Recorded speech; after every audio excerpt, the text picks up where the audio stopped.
আউযু বিল্লাহি মিনাশ শাইতানির রাজীম। বিসমিল্লাহির রহমানির রহিম। ওয়াল আসরি ইন্নাল ইনসানা লাফি খুসর ইল্লাল্লাযীনা আমানু ওয়া আমিলুস সালিহাতি ওয়া তাওয়াসাউ বিল হাক্কি ওয়া তাওয়াসাউ বিস সাবর। আল্লাহ রাব্বুল আলামিন এই সূরা যখন নাজিল করলেন, সাহাবীরা এমন ভাবে মুখস্থ করল, যখন দেখা হতেন একজন সাহাবী আর একজন সাহাবীর সঙ্গে এই সূরা তেলাওয়াত করে শোনায় দিতেন। আবার যখন সাক্ষাৎ করে চলে যেতেন, তখন একজন সাহাবী আর একজন সাহাবীকে এই সূরা তেলাওয়াত করে শোনাতেন। সুবহানাল্লাহ। নবী করিম সাল্লাল্লাহু আলাইহি ওয়াসাল্লাম বলেছেন, এই সূরা যদি নাজিল হওয়ার পর আল্লাহ পাক যদি আর কোনো সূরা নাজিল না করত, মানুষের জন্য হেদায়েতের জন্য যথেষ্ট হয়ে যেত। আল্লাহ রাব্বুল আলামিন এখানে আলিফ এবং লামের আগে একটা ওয়াও লাগাইছে। আরবি গ্রামার অনুযায়ী এটা হলো ওয়ে কাসমিয়া। এটা কি বলা হয়? ওয়ে কাসমিয়া। আল্লাহ রাব্বুল আলামিন কসম খাচ্ছেন সময়ে আমরা কসম খাই, আল্লাহর কসম খাই। যখন গুরুত্ব আমরা দিই, আমরা তখন আল্লাহর কসম খাই। কার কসম খাই? আমরা কোনো জিনিসকে যখন গুরুত্ব দিই, ভাই বিশ্বাস করেন আল্লাহর কসম আমি এই কাজটা করিনি। আমরা আল্লাহর কসম দিই, মানুষকে গুরুত্ব বোঝাই। আর আল্লাহ যখন কোনো জিনিসের গুরুত্ব বোঝান, আল্লাহ কসম খান ওই জিনিসটার, যেই জিনিসটার সবচেয়ে গুরুত্ব আল্লাহর কাছে বেশি। আল্লাহ রাব্বুল আলামিন কসম খেয়ে বলছেন, ইন্নাল ইনসানা লাফি খুসর। আমি কসম করছি সময়ের প্রত্যেকটি মানুষের জীবন বিফল, জীবন ক্ষতিগ্রস্ত। ওদের জন্য জীবন বিফল নয়। ইল্লাল্লাযীনা আমানু ওয়া আমিলুস সালিহাতি ওয়া তাওয়াসাউ বিল হাক্কি ওয়া তাওয়াসাউ বিস সাবর। প্রত্যেকটা মানুষের জীবন বিফল, জীবন ক্ষতিগ্রস্ত। মানুষ বলতে জীবন ক্ষতিগ্রস্ত। হুজুর হয়েছেন বলে অহংকার করার কোনো কারণ নাই। হাফেজ হয়েছেন বলে অহংকার করার কোনো কারণ নাই। আলিম হয়েছেন বলে জীবন অহংকার করার কোনো কারণ নাই। আল্লাহ এখানে ইনসান শব্দ ব্যবহার করেছেন। যারাই মানুষ তাদেরই জীবন ক্ষতিগ্রস্ত, তাদেরই জীবন বিফল। আল্লাহ পাক ফর্মুলা দিচ্ছেন, ইন্নাল ইনসানা লাফি খুসর। প্রত্যেকটা মানুষের বনি আদমের জীবন ক্ষতিগ্রস্ত, কিন্তু ওদের জীবন সফল হয়ে যাবে। ইল্লাল্লাযীনা আমানু, যারা ঈমান আনবে রবের প্রতি, আল্লাহ পাক বলছেন তাদের জীবন সফল হয়ে যাবে। ঈমান যদি না নিন, টাকা পয়সা থাকলো, আপনার অট্টালিকা থাকলো, যেমন আমেরিকাতে এখন লস অ্যাঞ্জেলেসে তাদের সব কিছু পুরে সরকার হয়ে যাচ্ছে।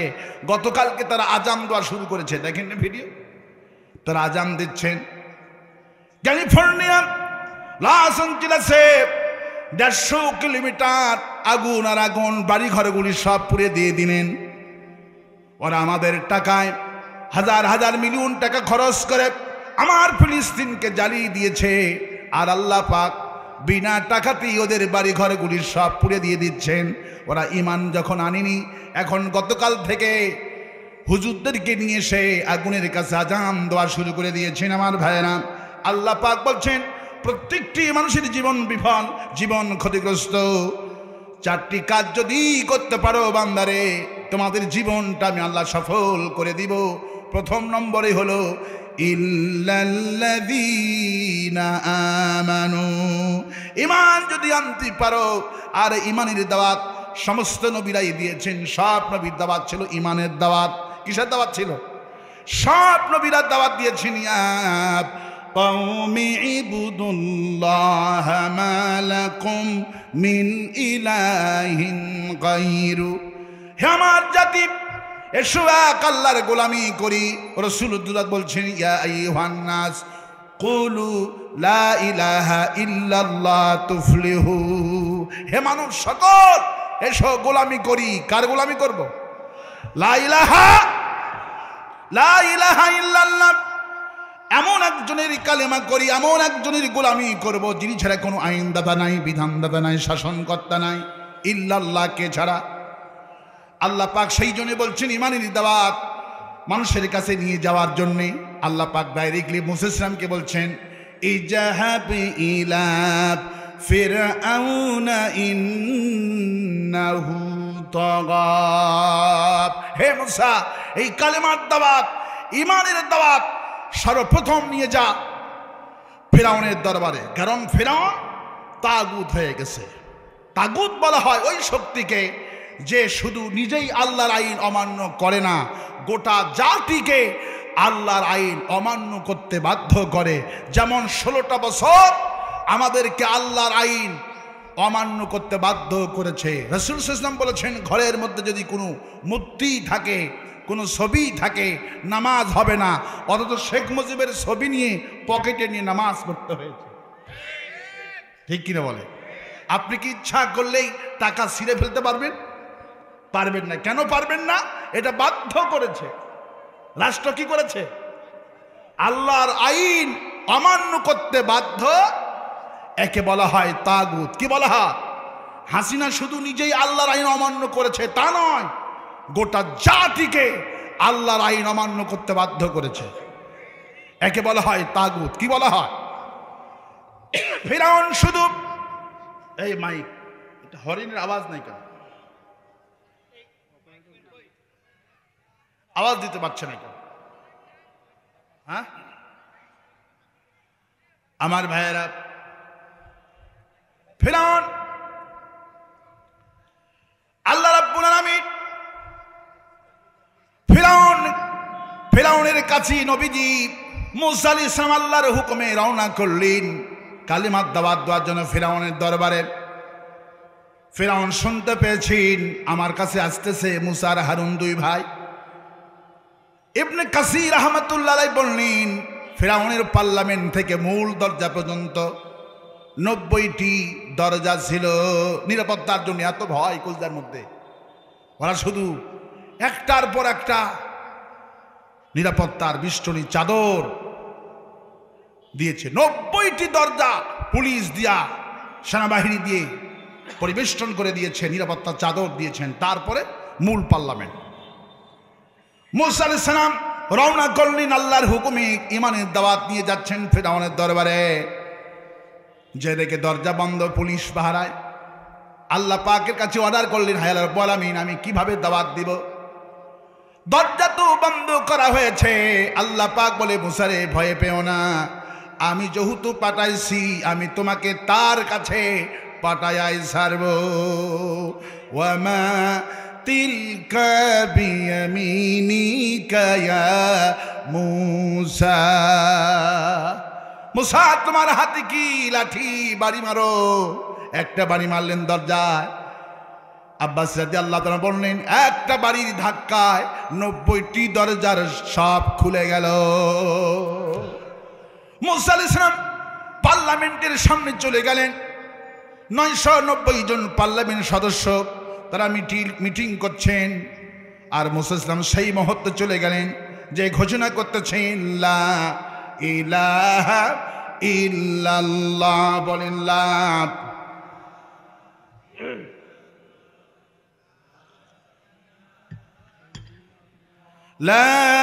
ইলাহা ইল্লাল্লাহ মুসা কালিমুল্লাহ। লা ইলাহা ইল্লাল্লাহ ইব্রাহিম খলিলুল্লাহ।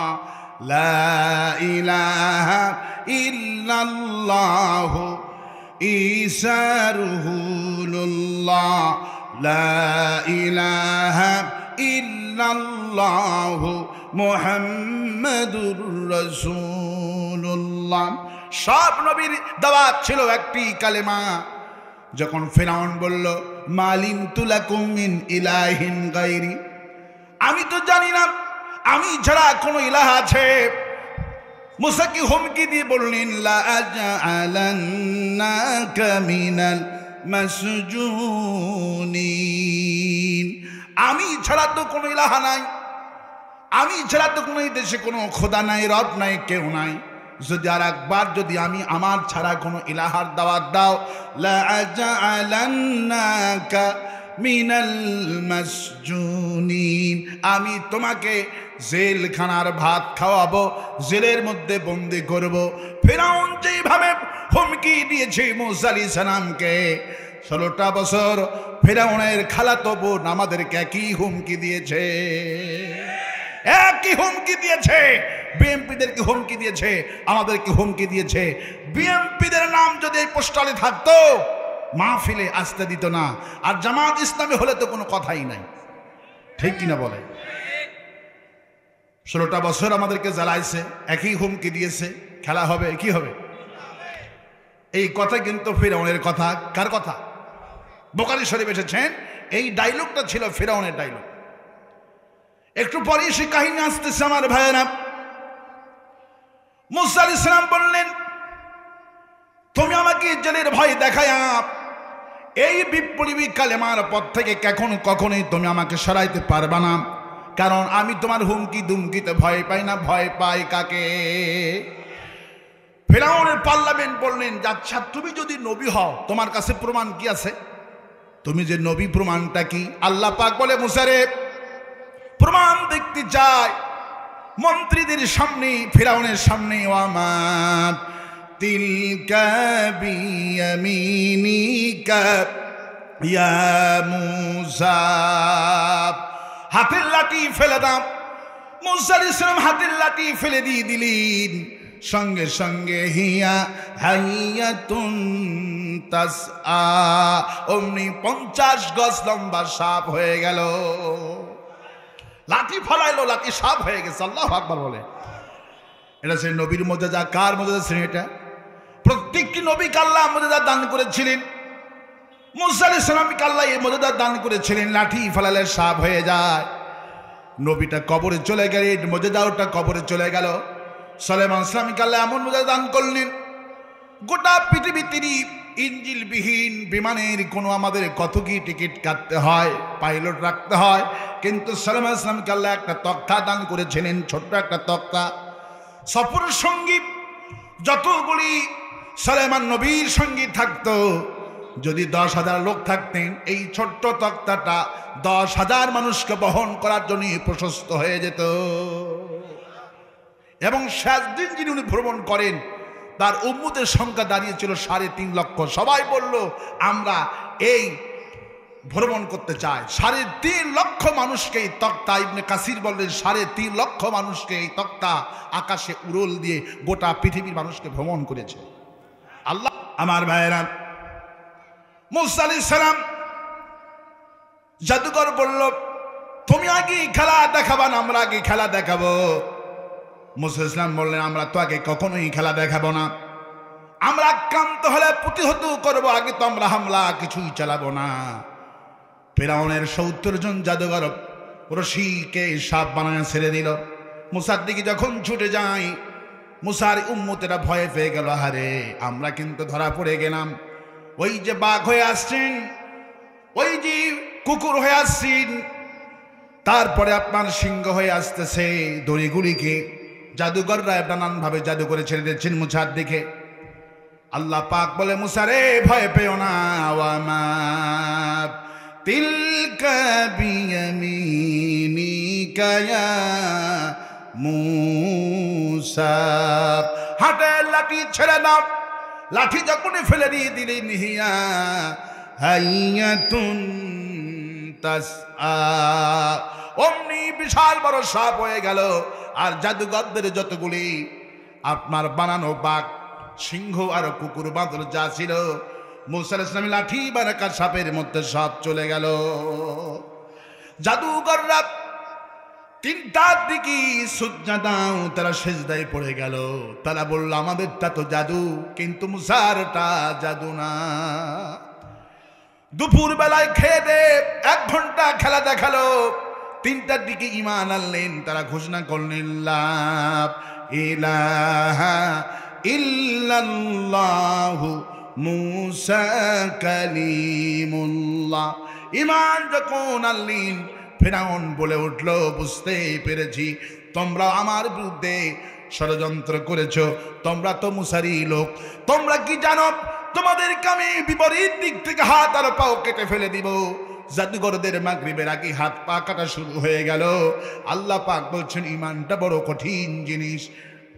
রাসূল বললেন সকালে ছিল এই জাদুঘরগুলি কাফের, দুপুর পর্যন্ত কাফের ছিল, 3টার সময় ঈমান আনলেন, আসরের পর তাদের মৃত্যু কার্য করা হয়ে গেল। আল্লাহ পাক বলছেন ঈমান যারা এনেছে এরা ক্ষতি থেকে বাঁচায় গেল, আর যারা ঈমান আনবে আল্লাহ পাক বললেন তাদেরকে আমি অবশ্যই পরীক্ষা করব। জাদুঘরদেরকে আল্লাহ রাব্বুল আমিন পরীক্ষা করেছেন, হাত পা কাটা হলো, কেটে কেটে হত্যা করা হলো, ফাঁসি দেওয়া হলো। আল্লাহ পাক বলছেন ইন্নাল ইনসানা লাফি খুসর, প্রত্যেকটি মানুষের জীবন বিফল, প্রত্যেকটি মানুষের জীবন ক্ষতিগ্রস্ত, ওদের জন্য জীবন বিফল নয়।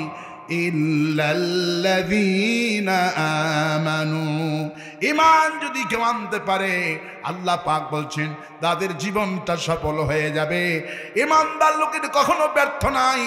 আমাকে যারা আমার প্রতি ঈমান এনেছে এদের কোনো লস হবে না, ক্ষয় হবে না। যারা আমার সঙ্গে মুনাফিকি করবে এদের জীবনটাই হলো বরবাদে জীবন। আমার ভাইয়েরা, ঈমানদার লোকদের কখনো লস নাই। ফিরআউনের নামটা পৃথিবীতে কেউ নাই না, মুসার নামটা ঘরে ঘরে পাওয়া যায় কিনা। আমাদের বিলালটা ঈমান আনলো, বিলালকে মারা হলো, জিহ্বার মধ্যে আগুন দেওয়া হলো, বিলালকে হত্যা করা হলো, নির্যাতন করা হলো, সুমাইয়াকে হত্যা করলো আবু জেহেল।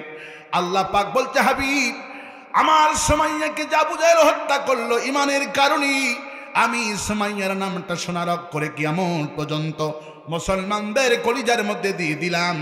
আর যে আবু জেহেল ইল্লাল্লাযীনা আমানু, ঈমান আনার কারণে মুসলমানদেরকে হত্যা করেছে। আবু জেহেলের যে বিল্ডিংটা ছিল সুউচ্চ বিল্ডিং, দালান ছিল, যেই বিল্ডিং থেকে মুসলমানদেরকে হত্যা করার নীল লস্কর তৈরি করা হতো। আল্লাহ পাক বলছে হাবিব তাকায় দেখেন, আমি আবু জেহেলের বিল্ডিংটাকে মাটির সাথে মিশায়া দিয়া আন্তর্জাতিক বাথরুম বানিয়েছি। 380টি বাথরুম ছিল, এখন মনে হয় সংস্কার করে আরো বেশি হয়ে গেছে। পৃথিবীর মধ্যে সবচেয়ে বড় বাথরুম হলো আবু জেহেলের বাড়িটা। যারা ঈমান আনে না, ঈমানদার লোকদেরকে যারা হত্যা করে শহীদ করে, ঈমানদার লোকদেরকে হত্যা করে শহীদ করে, তাদের নাম তাদের ভালোবাসা জাতির থেকে ছিনিয়ে নেওয়া যায় না। আওয়ামী লীগ হাসিনা যে বিল্ডিং গণভবন থেকে আবু জেহেলের মতো, গতকালকে আমাদের আইনজীবী তাজুল ইসলাম বলেছেন যত হত্যাকাণ্ডের সমস্ত রেকর্ড হাসিনার গণভবনে পাওয়া গেছে। সাইদি সাহেবের ব্যাপারে কি কি বক্তব্য আইনজীবীদেরকে বলেছেন, সমস্ত ভিডিওগুলি তাদের কাছে এখন এসে গেছে। সালাউদ্দিন কাদের চৌধুরী বিএনপির, তার ব্যাপারে হাসিনাকে নির্দেশ দেওয়া আছে, আব্দুল কাদের মোল্লাকে কি নির্দেশ দেওয়া হয়েছে। আল্লাহ পাক জাতিকে দেখালেন যেই গণভবন থেকে কোরআনের ঈমানদার লোকদেরকে হত্যা করার জন্য যেখান থেকে পারমিশন দেওয়া হতো, আমি রব্বুল আলামিন ওই গণভবনে অস্তিত্ব রাখলাম না, আবু জেহেলের কায়দায় নিয়ে গেলাম। এখন গণভবনে লোকেরা পায়খানা করে, ঠিক কিনা বলেন? যারা ঈমানদার লোকদেরকে যেই বিল্ডিং থেকে, যে অফিস থেকে মারার অর্ডার করেছে, আবু জেহেলের বাড়ি থেকে অর্ডার হতো, আবু জেহেলের বাড়িটা আন্তর্জাতিক বাথরুম করেছে। হাসিনার গণভবন উপদেষ্টা পরিষদ সিদ্ধান্ত নিয়েছে এই গণভবনকে জাদুঘর বানানো হোক। আল্লাহু আকবার বলেন। ইল্লাল্লাযিনা, ঈমানদার লোকদেরকে মেরে তাদের সম্মান কখনো কমানো যায় না। মামুনুল হক ছিলেন ঈমানদার, ছোট্ট রফিকুল ইসলাম মাদানী ছিল ঈমানদার, কওমের বড় বড় আলেমদেরকে জেলবন্দি করলো। আমাদের কোরআনের পাখি শহীদ আল্লামা সাইদি হুজুরকে বিনা অপরাধে 13টা বছর জেলখানায় বন্দী করলো। আল্লাহ পাক বলছেন ইল্লাল্লাযীনা আমানু, ঈমান আনো, ফাঁকিবাজি ঈমান আনা যাবে না। আওয়ামী লীগ ছিল ফাঁকিবাজ ঈমানদার। ওরা ঈমানের দাবি করে, কিন্তু ওদের ঈমানের দাবি আর আমাদের ঈমানের দাবি আকাশ আর জমিন পার্থক্য। আল্লাহ পাক সেই কথাও বলেছেন আমিনান নাসি, পড়েন ওয়ামিনান নাসি মান ইয়াকুলু আমান্না বিল্লাহি ওয়া বিল ইয়াউমিল আখিরি ওয়া মা হুম বিমুমিনিন। মানুষের মধ্যে কিছু লোক বলে আমরা ঈমান এনেছি আল্লাহর প্রতি, রাসূলের প্রতি। আল্লাহ কয় মা হুম বিমুমিনিন, এরা মুমিন না, এরা মুমিনের নামে বাটপার। এরা মাথায় শুধু টুপি দিয়েছিল, হজ করেছিল, হাজরা উমরা করেছিল। আওয়ামী লীগের প্রত্যেকটি নেতার দাড়ি আর টুপি আর আপনার জুব্বা টুব্বা দেখলে মনে হয় ঈমানদার। এরা ছিল ঈমানের নামে বাটপার, ঠিক কিনা বলেন? কিন্তু ঈমানদার লোকদেরকে কষ্ট দিয়েছে, ঈমানদার লোকদেরকে হত্যা করেছে। ঈমানদার লোকদেরকে হত্যা করে তাদের সম্মান কমানো যায় না। আমার সাইদি হুজুরকে যেদিন হত্যা করা হয়, শহীদ করা হয়, সেই দিনই 24 ঘন্টায় সারা পৃথিবীতে 900 জন শিশুর নাম রেখে দিয়েছে শহীদ আল্লামা দিলওয়ার হোসেন সাইদি। গত কয়েকদিন আগে একজন আলিম বলছেন যে আমার খালা হঠাৎ করে রাতের বেলায় আমাকে ফোন করলো, বাবা আজকে আমার দুটি ছেলে আল্লাহ পাক একসঙ্গে পৃথিবীতে, বড় ছেলের দিয়েছেন ছেলে আর ছোট ছেলের দিয়েছেন মেয়ে। তুমি আলেম হিসাবে, বক্তা হিসাবে, বড় ছেলের যেহেতু ছেলে হয়েছে, তুমি কোরআনিক নাম, ইসলামিক নামটা রেখে দাও।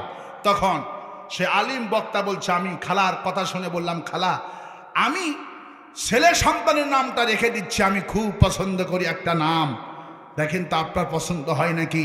বড় সন্তানের নামটা রেখে দিলাম শহীদ আল্লামা দিলওয়ার হোসেন সাইদি। খালা শোনা মাত্রই বলছে আলহামদুলিল্লাহ, আমি সাইদি হুজুরের 40 বছর ধরে তার কণ্ঠ পাগল, আমি তার ভক্ত, আমি নামটা পছন্দ হয়েছে, আমি বড় ছেলের নাতির নাম রেখে দিলাম শহীদ আল্লামা দিলওয়ার হোসেন সাইদি। বাবা পরে ছেলের যে মেয়ে হয়েছে সেই নাম বলবা না, ইসলামিক নাম বলো। তখন বলছে খালা এটার নাম রেখে দিলাম হাসিনা। যখনই বলছে হাসিনা, খালা নাকি 30 সেকেন্ড চুপ ছিল, কোনো কথা বলেনি, আগে বুঝেছে। তারপরে কইছে তুই আলিম না জালেম? কয় কেন? কয় কি আশ্চর্য কথা, এই হাসিনা নাম রাখছিস? গত পরশু দিনে আমাদের 31শে ডিসেম্বর আমাদের হাই স্কুলে যখন পরীক্ষা কেন্দ্র করে বই দিবে, তার একদিন আগে রেজাল্ট দিচ্ছিল, স্কুলের যে মেয়েটা ফার্স্ট হয়েছে সেই মেয়ের নামটা ছিল হাসিনা। যখন পুরস্কার নিতে আসছে তখন ছোট ছেলেরা হাত তালি দিয়ে বলছে পালাইছে রে পালাইছে, পালাইছে রে পালাইছে। যখন এই কথা বলছে মেয়েটা কেঁদে দিয়েছে, বাড়ি দিয়ে গিয়ে বলছে মা এই নামটা তাড়াতাড়ি চেঞ্জ করো, আজকে আমি পুরস্কার নিতে পারলাম না। সবাই শুধু তালি দিয়ে কয় পালাইছে রে পালাইছে।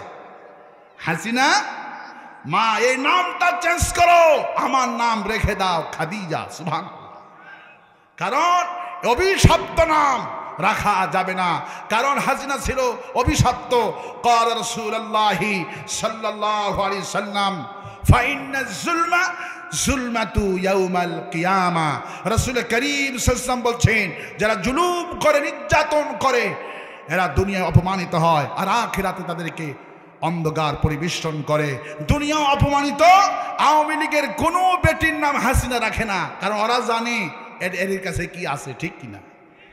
কেউ রাখে না নাম, কারণ অভিশপ্ত নাম। ফেরাউন মরে গেছে, ফেরাউনের দলের লোকেরাও ওই নামটা রাখেনি। কিন্তু ইমানদার লোক যারা আল্লাহর জন্য মার খেয়েছে, ইল্লাল্লাযিনা আমানু, যারা আল্লাহর জন্য ঈমান এনেছে, আল্লাহর জন্য মার খেয়েছে।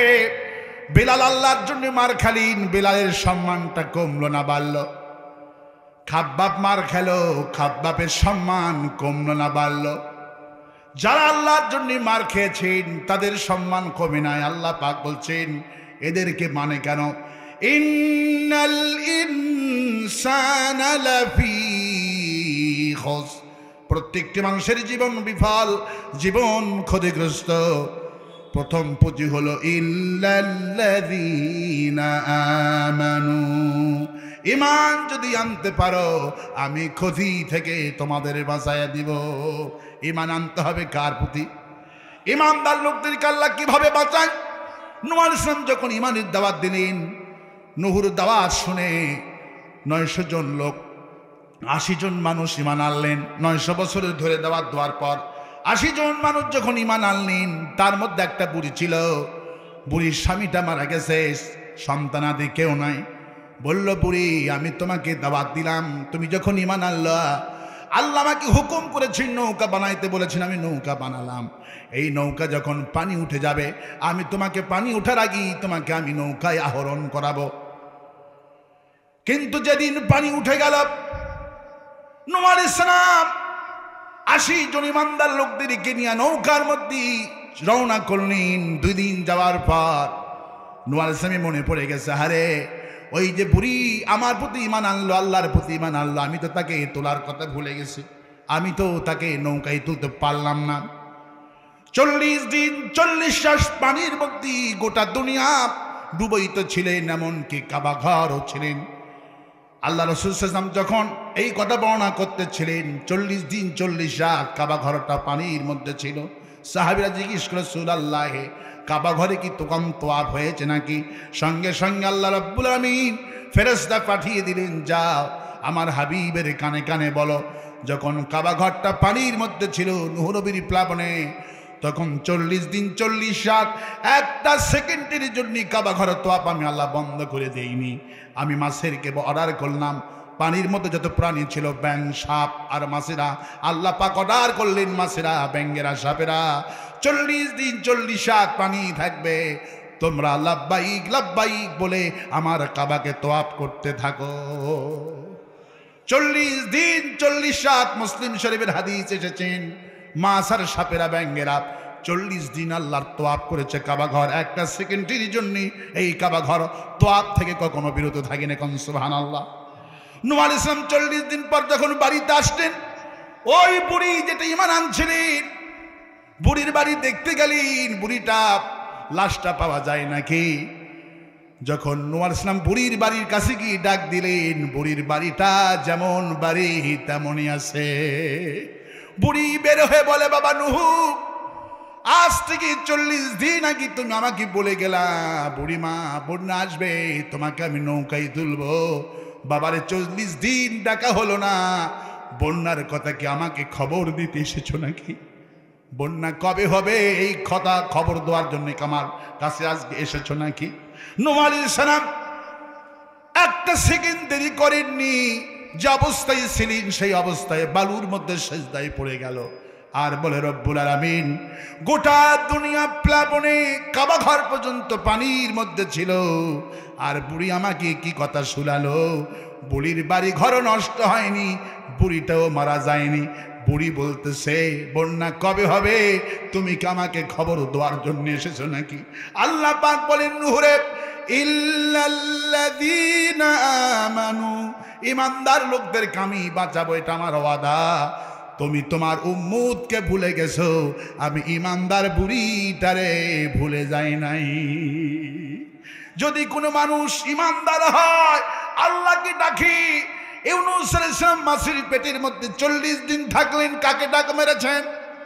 লা ইলাহা, পড়েন, লা ইলাহা ইল্লা আনতা সুবহানাকা ইন্নী কুনতু মিনাল যালিমিন। 40 দিন 40 রাত মাছের পেটের মধ্যে কাকে ডাক মেরেছে? ইব্রাহিম আলাইহিস সালাম যখন অগ্নিকুণ্ডের মধ্যে চলে গেলেন, কাকে ডাক মেরেছে? ঈমানদার লোক আল্লাহ ছাড়া কাউকে ডাক দেবে না। আল্লাহ পাক বলেন, যখন ঈমানদার লোকেরা ইল্লাল্লাযিনা আমানু, আমাকে যখন ডাকবে আমি তাদেরকে ডাকে সাড়া দিয়া দিব।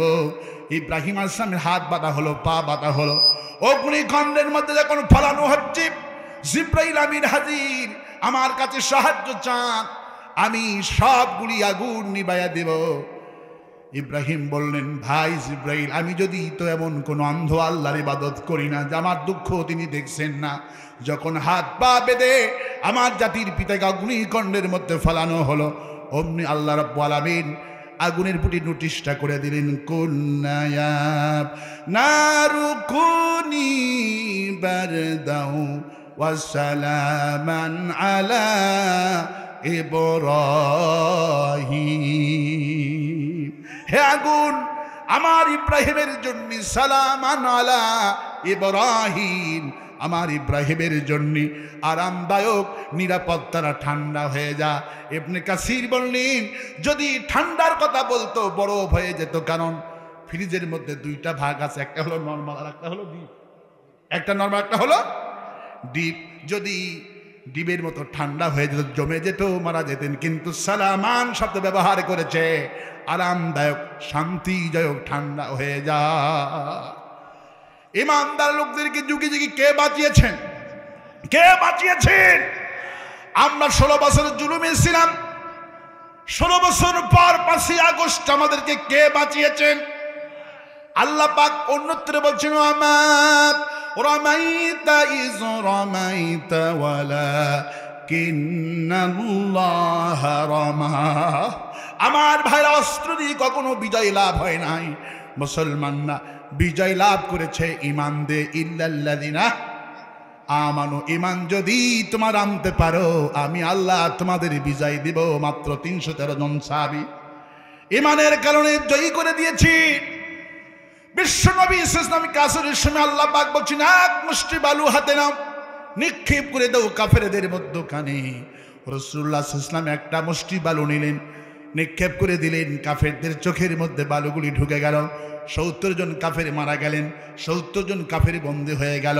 সাহাবীরা বলা বলি করলেন, রাসূল সাল্লাল্লাহু আলাইহি ওয়াসাল্লাম যদি বালুগুলি না মারত, আমরা সহি হতে পারতাম না। আল্লাহ এতটুকুন কথা বরদাস্ত করেননি, কারণ কথাটা শিরিকের পর্যায়ে চলে যাচ্ছে। 5ই আগস্টের জন্য অনেক নেতারা শিরিক করতেছেন।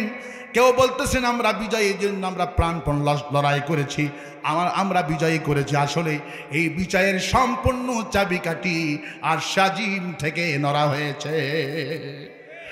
কেউ বিজয় ঘটায় নাই, বিজয় ঘটিয়েছেন কে? সাহাবীরা যখন রাত্রির বেলায় বলা বলি করলেন, রাসূল যদি বালু না মারতেন, কাফেরদের চোখের মধ্যে গেল না, যেত না, আমরা জয়ী হতে পারতাম না। আল্লাহ পাক ধমক দিয়ে আয়াত নাজিল করে বললেন, হুজুর আপনার সাহাবীদেরকে সামলান। বলেন, ওয়ামা রামাইতা ইজ রামাইতা ওয়ালাকিন্নাল্লাহ রামা। আপনি বলেন, আমি বালুগুলি নিক্ষেপ করিনি, আল্লাহ নিক্ষেপ করেছে। আমি হত্যা করিনি, আল্লাহ হত্যা করেছে। রাসূলুল্লাহর কোনো ক্ষমতা নাই, সব ক্ষমতা কার? সব ক্ষমতা কার? রাসূল সাহাবীদের বলেন, আমি বালু নিক্ষেপ করিনি, বালুগুলির কণা কাফেরদের চোখের মধ্যে পৌঁছে দেওয়ার আল্লাহর। 5 তারিখে হাসিনা যে বিদায় হয়েছে, এর পেছনে কারো অবদান নাই। ওয়ালা তাহিনু ওয়ালা তাহজানু ওয়া আনতুমুল আলাউনা ইন কুনতুম মুমিনিন। যদি মুমিন হও, ঈমান যদি থাকে, আমি তোমাদেরকে বিজয় দিব। সুবহানাল্লাহ। বাংলার মুসলমান চোখের পানি ফেলেছে। বাংলার মুসলমান 18 বছর ধরে এমন কোন গ্রাম নাই, বিএনপিরা কেঁদেছে, জামাত ইসলামী কেঁদেছে, চরমনাই কেঁদেছে, হাফেজ কেঁদেছে, আলিম কেঁদেছে।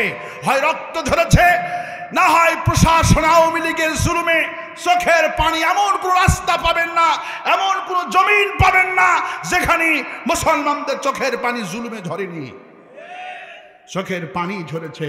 জমিন যখন মজলুমদের চোখের পানি যখন জমিনে ঝরে, জমিন তখন বলে, আল্লাহ, যেই জমিনে ইমানদারদের চোখের পানি পড়ে, এই জমিনটা ওদের হাতেই তুলে দাও। আগামীর বাংলাদেশ ইমানদারদের বাংলাদেশ, আগামীর বাংলাদেশ মজলুমদের বাংলাদেশ, আগামীর বাংলাদেশ কোরআনের বাংলাদেশ। আলহামদুলিল্লাহ বলে। বিশ্বনবীর ভবিষ্যৎবাণী থেকে একটা কথা শোনাই, বাংলাদেশে কোনো নির্বাচন হবে না। রাসূলের হাদিস থেকে আপনাদেরকে শোনাচ্ছি। কেন নির্বাচন হবে না? প্রমাণ আমার কাছে টাটকা আছে। রাসূল সাল্লাল্লাহু আলাইহি ওয়াসাল্লাম বলছেন, হিন্দুস্তানের পূর্ব দেশের সঙ্গে মুসলমানদের যুদ্ধ হবে, লড়াই হবে। আর এই যুদ্ধ সংগঠিত হওয়ার আগেই বড় বড় তিনটা আলামত ঘটবে। প্রথম আলামত হলো, এই যুদ্ধ সংগঠিত হওয়ার পর গাজীয়াতুল হিন্দ বলেছেন ইমানদারদের সাথে হিন্দুস্তানের যুদ্ধ হবে। বাংলাদেশের কথা রাসূল ইঙ্গিত করেছেন। আলেমদের কাছ থেকে বিস্তারিত শুনে নেবেন, এখানে তো বিস্তৃত বলার সময় নেই। রাসূল বলছেন যখন যুদ্ধ ভারতের সঙ্গে, তার আগে একটা দল ওই দেশ থেকে পলায়ন করবে। বর্তমান আওয়ামী লীগের 4.5 লক্ষ পালাতক, বিশ্বনবীর হাদিস। যখন গাজায় হিন্দ হবে তার আগে ওই দেশ থেকে একটা দল পালাবে, সেই দল হলো আওয়ামী লীগ। 4.5 লক্ষ এখন পালাতক। আর একটা দল থাকবে, রাসূল বলছেন এই দল টার্গেট হলো রাষ্ট্র ক্ষমতা দখল করা। রাসূল সেই কথাও বলছে। আর একটা দল হবে ওলামাদের দল, আলেমদের দল। এরা ক্ষমতা যাওয়ার জন্য পাগল হবে না, এরা মুশরিকদের বিরুদ্ধে আল জাহিদুল মুশরিকিনা বিআমওয়ালিকুম ওয়া আনফুসিকুম ওয়া আলসিনাতিকুম। রাসূল সাল্লাল্লাহু আলাইহি ওয়াসাল্লাম বলছেন ভারতের মুশরিকদের বিরুদ্ধে জান দিয়ে, মাল দিয়ে, ওয়া আলসিনাতিকুম, জবান দিয়ে জিহাদে ঝাঁপিয়ে পড়বে, আল্লাহ পাক তাদেরকে বিনা হিসাবে জান্নাত দিয়ে দিবে। রাসূলের হাদিস। সুতরাং আর একটা দল ওলামাদের দল। চরমনায়ের পীর কালকে কথা বলেছেন, মামুনুল হক কথা বলেছেন, কওমের বড় বড় আলিম বলেছেন আমরা আল্লাহর দ্বীনের জন্য ঐক্যবদ্ধ হয়ে আছি, ভারতের সঙ্গে আপোষ নাই, ভারতকে খুশি করে ক্ষমতায় যাব না, বরং ভারতের সাথে আমাদের যুদ্ধ হবে। রাসূলের হাদিস। আল্লাহু আকবার বলে। রাসূলের হাদিস। যুদ্ধ হবে, নির্বাচন হবে না। এই মাসের মধ্যেই হামলা চালাবে। গতকালকে শিলিগুড়িতে হামলা চালিয়েছে, চতুর্দিকে প্রায় 30 জায়গায় হামলা তো এডি করে আছে, আমরা তো খবর রাখতেছি না। নূহ আলাইহিস সালাম তার জাতিকে বলছিলেন ঈমান আনো, আল্লাহ পাক বন্যা দিবে। জাতিরা টিটকারি মেরেছিল এই মরুভূমিতে কখন বন্যা আসবে। আমরা আহ্বান করছি ইল্লাল্লাযিনা আমানু ইন্নাল ইনসানা লাফি খোঁজ। প্রত্যেকটি মানুষের জীবন বিফল, জীবন ক্ষতিগ্রস্ত। ঈমান যদি আনতে পারেন জীবন সফল হবে। নূহ আলাইহিস সালামের টিটকারি করেছিল কখন বন্যা হবে, ঠিক আল্লাহ পাক সময় মতো বন্যা দিয়েছিল। আফসোস করেছিল, সে আফসোস কাজে লাগবে না। হঠাৎ করে আক্রমণ হিন্দুস্তান থেকে আসবে, রেডি হয়ে আছে। আমরা একা নয়, গতকালকে পাকিস্তানি মুসলমানরা মিছিল করেছে 3 লক্ষ। পাকিস্তানি জামাত ইসলামী, পাকিস্তানি তাবলিগ, পাকিস্তানি হিফাজ, তাদের ওলামাদের দল মিছিল করে বলেছে ভারত আমার ইমানদার মুসলমান, বাংলার মুসলমান আমাদের ভাই, যদি বাংলার মুসলমানের দিকে চোখ রাঙ্গাস, 179টি পারমাণবিক বোমা আমাদের আছে, সবগুলি তোদের দেশে নিক্ষেপ করা হবে। যদি এরপরও ঠান্ডা না হোস, বাংলার মুসলমান ভাইয়ের জন্য প্রাণ জীবনটা আমরা দিয়ে দিব। ওরা হলো অরিজিনাল ভাই আমাদের। আর ভারত শেখ মুজিবকে দিয়ে গেম খেলিয়েছে, হাসিনাদেরকে গেম খেলিয়েছে। আর আমাদের দুশমন, ইসলামের দুশমন, কোরআনের দুশমন ভারত হলো মুশরিক। মুশরিকদের সাথে ওমানা মিনাল মুশরিকিন, মুশরিকদের সাথে আমাদের কোনো সম্পর্ক। পাকিস্তান হলো আমাদের অরিজিনাল ভাই। সুবহানাল্লাহ বলেন। পাকিস্তানে 19 কোটি, আমরা আছি 18 কোটি, আফগানিস্তানে 7 কোটি, ভারতে আছে 42 কোটি। একসাথে অ্যাটাক করা হবে।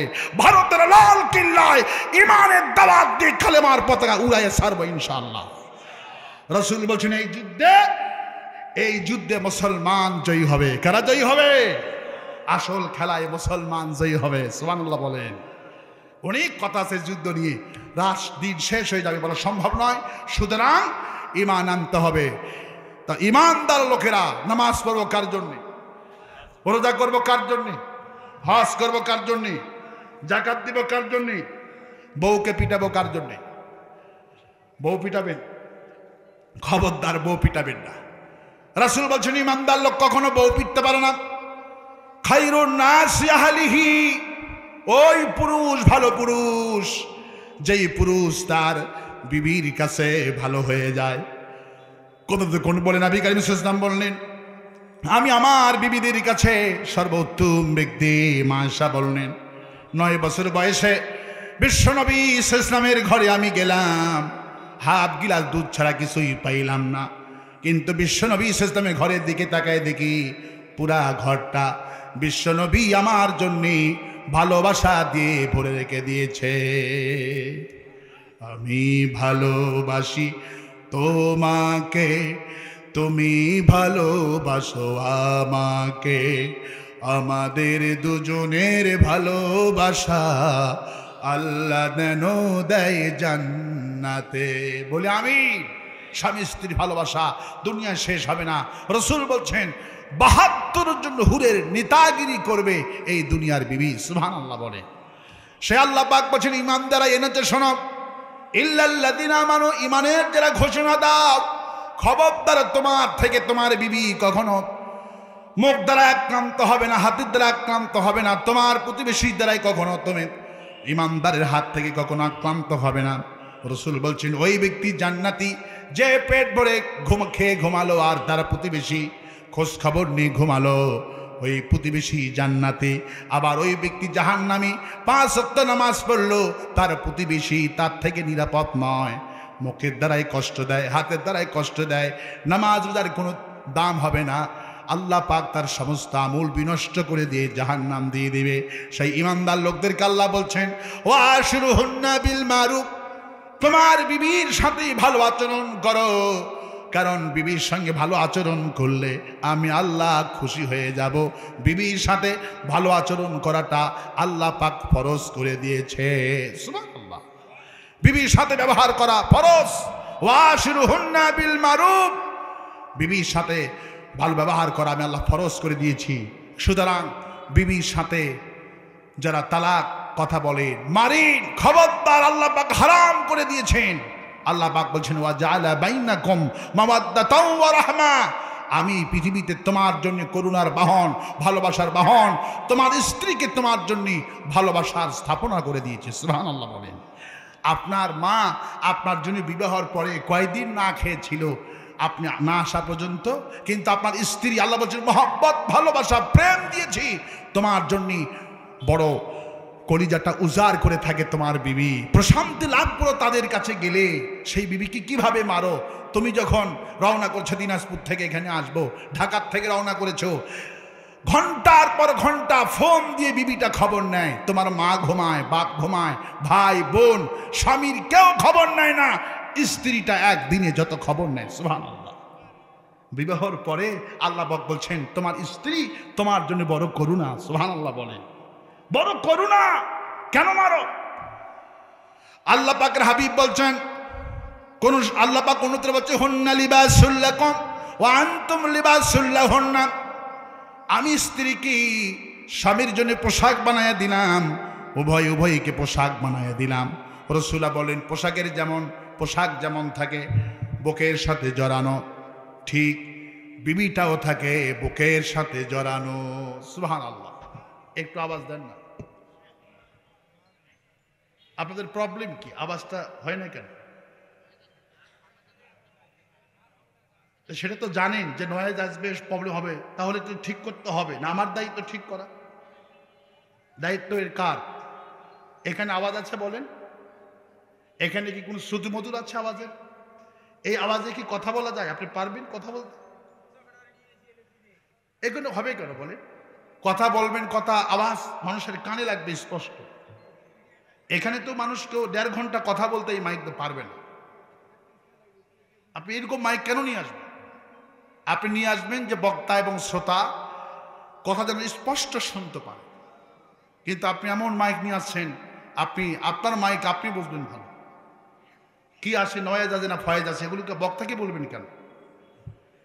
শোনেন, আপনি হরিণ ইউজ করবেন বক্স বাদ দিয়ে, এর থেকে হরিণ ইউজ করবেন যে যাতে মানুষের কানে লাগে। এই ঘোড়ার ডিমটা দেবেন না। তো কোথায় আওয়াজ? আওয়াজ দেন। আপনি তো নিজে এখানে আছেন, আমি কতবার বললাম মাইকের কথা, আপনারা কেন এরকম করেন? মাহফিলে এসে আমার ভাইয়েরা, মাইক চরম কষ্ট দিয়েছে আমাকে। মাইকটা ভালো না হইলে মজা আপনারা কতটুকু পেয়েছেন আমি জানি, আমি মোটেও মজা পাইনি, এবং আমাকে দারুণ কষ্ট দিয়েছে মাইকটা, চরম কষ্ট দিয়েছে। আল্লাহ পাকে মাহফিলকে কবুল করুন বলে আমিন। ইন্নাল ইনসানা লাফি খুস, প্রত্যেকটা মানুষের জীবন বিফল, জীবন ক্ষতিগ্রস্ত। 4টি কাজ করলে জীবন সফল। নাম্বার 1 হলো ইল্লাল্লাযিনা আমানু, এরপরে আমিলুস সালেহা, অথবা সাওবিল হক্কি অথবা সাওবিল সব। আল্লাহ পাক বলছেন ঈমান আনো, তারপরে আমলে সালেহ করো। ঈমানের দায়ী করেই কিন্তু হবে না, আমলে সালেহ করতে হবে, শিরিক মুক্ত আমল করতে হবে। আল্লাহ পাক বলছেন এবার হকের দাওয়াত দাও। বাম দলের দাওয়াত দিলে হবে না, হকের দাওয়াত দিতে হবে। এরপরে ঈমান আনলে, হকের দাওয়াত দিলে, আমলে সালেহ করলে তোমার প্রতি বিপদ আসবে, মামলা আসবে, হামলা আসবে। এরপরে অথবা সাওবিল হক্কি অথবা সাওবিল সব, এরপরে তোমাকে সবর ইখতিয়ার করতে হবে। এই চারটি কাজ করলে আমি তোমাকে জান্নাতে প্রবেশ করে দিব। আমরা রাজি আছি তো ইনশাআল্লাহ? কারা কারা রাজি আছি দুহাত তুলে দেখায়া দেয়। আল্লাহ কবুল করুন বলে আমি।